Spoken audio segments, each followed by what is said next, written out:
Imagina un pequeño pueblo en el corazón de Nueva Inglaterra, donde la oscuridad y el misterio se ciernen sobre las calles empedradas. Un lugar donde la histeria colectiva y el temor a lo desconocido llevaron a un evento que dejó una cicatriz imborrable en la historia de Estados Unidos. Bienvenidos al aterrador mundo de las brujas de Salem, un capítulo oscuro en la humanidad que nos obliga a cuestionar la fragilidad de la mente humana y la capacidad de una comunidad para autodestruirse. En este video exploraremos los eventos que llevaron a la caza de brujas más infame de la historia y desentrañaremos los secretos que han permanecido ocultos durante siglos. Prepárate para un viaje aterrador y cautivador a través de la historia mientras desentrañamos los enigmas de las brujas de Salem y sus impactantes consecuencias. Para 1692, en una ciudad llamada Salem, localizada en Massachusetts, Estados Unidos, se empezaron a dar hechos extraños donde personas comunes murmuraban y juraban haber visto seres demoníacos, seres espectrales, que recorrían la ciudad en busca de almas perdidas, las cuales pudieran arrastrar hasta lo más profundo del infierno, almas puras e inocentes llenas de vitalidad. Hasta ese momento, todo era eso, solo rumores, comentarios infundados y susurros sin que nadie pudiera confirmar nada. No fue hasta que sucedió lo esperado. El reverendo de la ciudad había comprado una esclava de descendencia negra llamada Tituba. Muchos comentaban que esta mujer era una esclava proveniente de Haití y que estaba mezclada con la brujería y el vudú, lo cual no era de extrañar, ya que muchos aseguran que en ese país llevan a cabo cuya religión que invoca al maligno. El reverendo Parris le asignó a Tituba el cuidado de sus dos tesoros más preciados, su hija Elizabeth, de 9 años, y su sobrina, Abigail Williams, de 11 años. Tituba, al estar al cuidado de estas dos infantas, no perdió tiempo y empezó a educarlas y enseñarles todo lo que sabía sobre la brujería. Al principio, las pequeñas no mostraron mucho interés, pero con el tiempo, estas fueron tomando mayor interés. Cuentan que Tituba les había enseñado rituales oscuros llenos de velas y animales sin vida con grandes cortes en sus cuellos, donde hablaban un dialecto desconocido, el cual envolvía conjuros de sacrificio e invocación. Muchos se temieron que lo peor estaba por suceder, y entonces pasó lo que no tenía que pasar, y es aquí donde comienza todo. Alrededor de 1620, Salem se encontraba en la preferencia de Inglaterra y de Países Bajos, los cuales no dudaron en llevar a cabo su colonización. Esta fue mayormente poblada por colonos ingleses, los cuales eran conocidos como padres peregrinos. Esta comunidad llevaba a cabo creencias puritanas, la cual es una rama del conocido protestantismo. Este, a su vez, no veía a América del Norte con buenos ojos, ya que, en su creencia, estos estaban dominados por el mal. Entre estos colonos ingleses se encontraba el reverendo Samuel Parris, el cual llevaba consigo a sus hijos Thomas, Elizabeth y Susana, además de su sobrina Abigail Williams, la cual se sentía muy afligida, ya que acababa de perder a sus padres en un enfrentamiento con los indios. El reverendo Parris llevaba una disciplina férrea en casa, no se medía en sus castigos.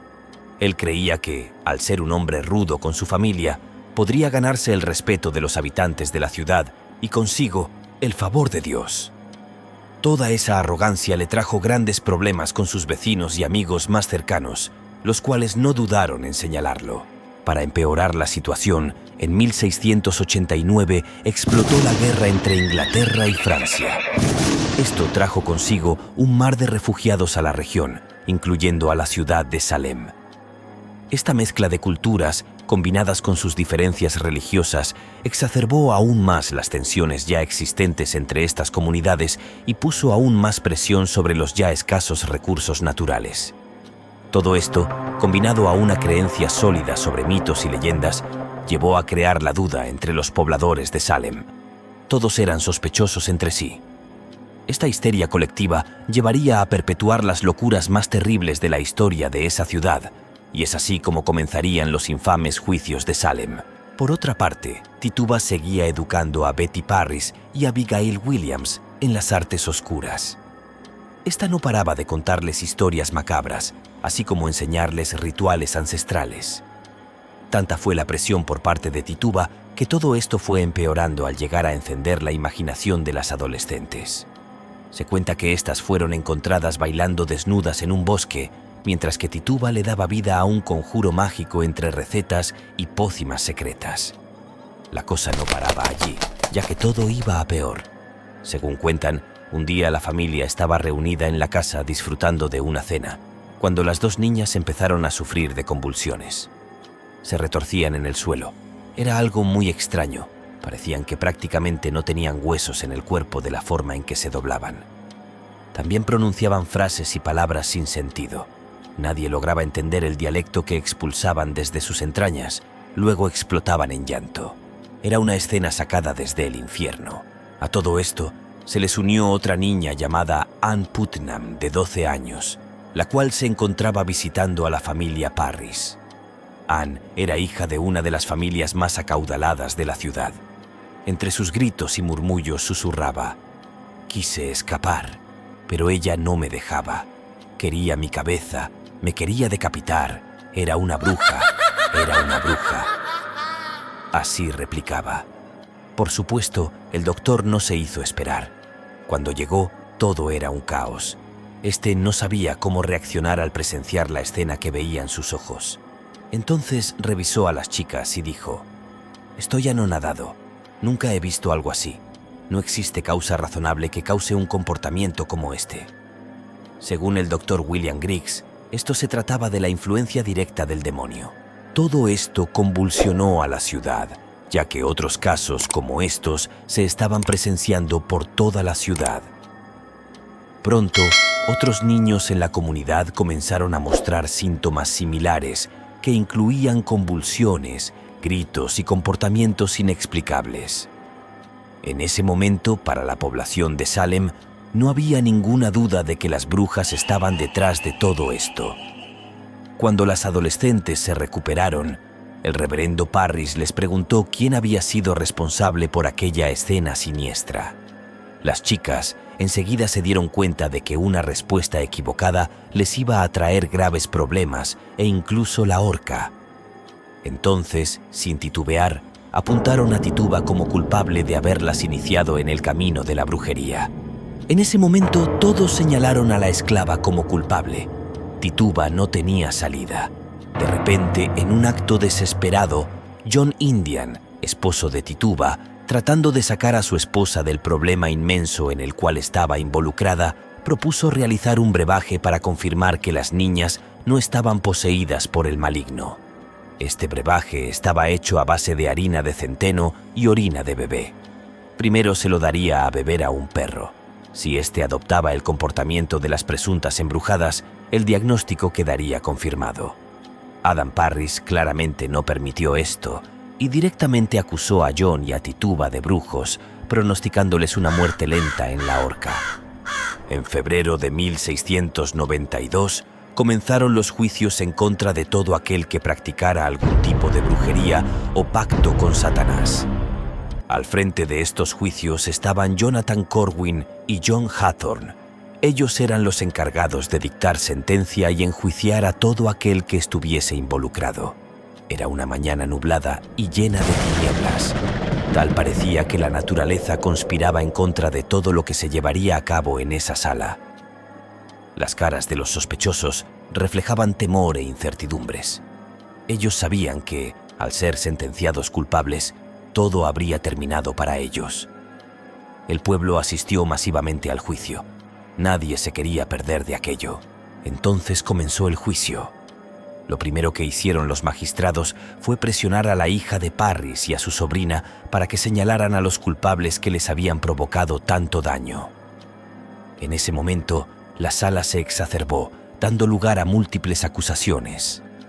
Todo aquel que tenía rencilla con otra persona aprovechaba y lo acusaba para así quitárselo del medio. La primera que fue acusada fue Tituba, la criada negra. Tituba, al ser esclava y además negra, no tenía cómo librarse de esta acusación, y todo esto sin contar que no le dieron la oportunidad de tener un abogado que la defendiera, ni mucho menos testigos. Aquello fue una carnicería. Tituba, para poder salvarse, tuvo que hacer una confesión bajo coacción, es decir, mentir en su contra para poderse salvar de la tortura y, posteriormente, de la muerte. Confesó que había visto al diablo en el bosque, el cual se le presentaba en diferentes formas, a veces en forma de un hombre muy alto con pelo negro, otras en forma de un perro negro y otras como un cerdo. Tituba no se quiso ir sola y aprovechó para llevarse consigo a otras mujeres que estaban en la sala, acusando a Betty, Abigail, Ann Putnam, Sarah Osborne y Sarah Good de estar al servicio de Satanás. Tras haberse declarado culpable, Tituba fue encarcelada y estuvo 1 año recluida. Por su parte, Sarah Osborne, una anciana, y Sarah Good, una indigente, que también habían sido acusadas, fueron ahorcadas al no confesar su culpabilidad. Posteriormente, otra mujer, Martha Corey, siguió la misma suerte y fue acusada sin fundamento, tal vez a causa de envidias o algunas rencillas entre los aldeanos. Su esposo, Giles Corey, murió en prisión mientras era torturado. La vida de los ciudadanos de Salem era un maldito infierno. Las personas vivían en un sosiego constante. El simple hecho de caerle mal a otro era motivo suficiente para una acusación infundada en el odio y la rencilla personal. Como puedes imaginar, estos juicios no acabaron allí. Otro que fue llevado hasta el banquillo de los acusados fue el reverendo George Burroughs, presentándole cargos insólitos y carentes de fundamento. Esta vez fue acusado por la familia Putnam. Así alegó Ann Putnam: «Su espíritu aparece en mis sueños y me dice que es el líder de los adoradores de Satanás, que mató a sus 2 primeras esposas y que embrujó a los soldados que combatían a los indios en las fronteras de Maine». Para el reverendo George Burroughs, esto parecía una pesadilla, sabiendo que iba a morir por el supuesto sueño de una adolescente carente de credibilidad.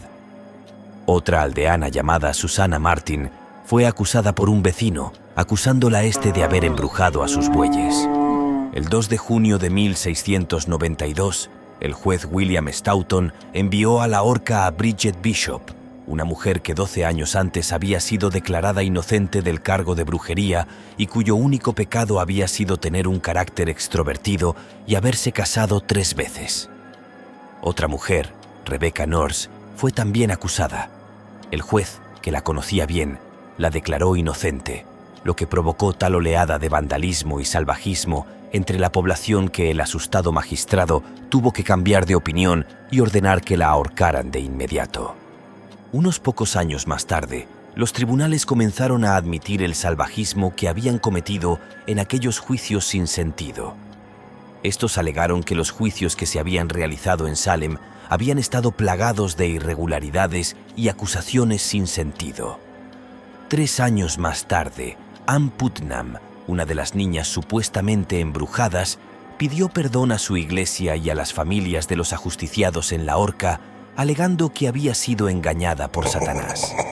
Por su parte, Betty Parris se fue de Salem con su padre, lejos de toda aquella locura que acabó con tantas vidas inocentes. Por otro lado, se sospecha que Abigail Williams también huyó de la ciudad, ya que no se supo más de ella. Muchas personas, e incluso científicos, han especulado sobre las causas que derivaron a que las adolescentes presentaran aquellos ataques y convulsiones de una forma simultánea. Algunos han citado a la epilepsia como la causa de los ataques y las convulsiones de las niñas, y otros han encontrado un origen tóxico en estas manifestaciones colectivas.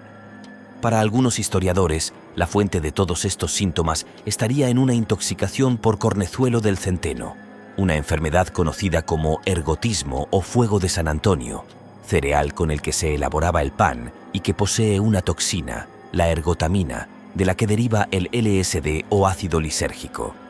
No obstante, para la mayoría de los estudiosos, la causa más probable de tan terribles acontecimientos es la histeria colectiva como resultado del asfixiante clima de puritanismo y de la educación represiva que imperaban en aquellos tiempos. La histeria había sido definida pocos años antes de los sucesos de Salem como la gran simuladora por el médico inglés Thomas Sydenham, por ser un mal capaz de simular un gran número de enfermedades orgánicas. En 1976, la psicóloga Linda Caporael propuso que el comportamiento de las niñas en Salem podría haber sido causado por una intoxicación por ergotismo, una enfermedad resultante de comer centeno contaminado con un hongo que produce síntomas similares a las posesiones demoníacas. No cabe duda de que los juicios de Salem son recordados como uno de los ejemplos más trágicos de histeria colectiva y persecución injustificada en la historia. Estos eventos sirven como un recordatorio sombrío de lo que puede suceder cuando el miedo, la superstición y la intolerancia se combinan en una tormenta perfecta de histeria colectiva.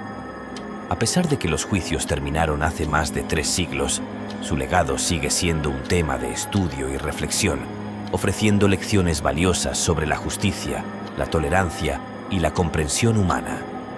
Ahora es tu turno. ¿Qué crees que le pudo haber pasado a esas 3 adolescentes? ¿Qué piensas de los juicios que se realizaron en Salem? ¿Te hubiese gustado haber vivido en Salem en aquella época? Si te gustó el video, no olvides suscribirte y compartirlo con tus amigos para que conozcan de este trágico suceso que marcó un antes y un después en la historia.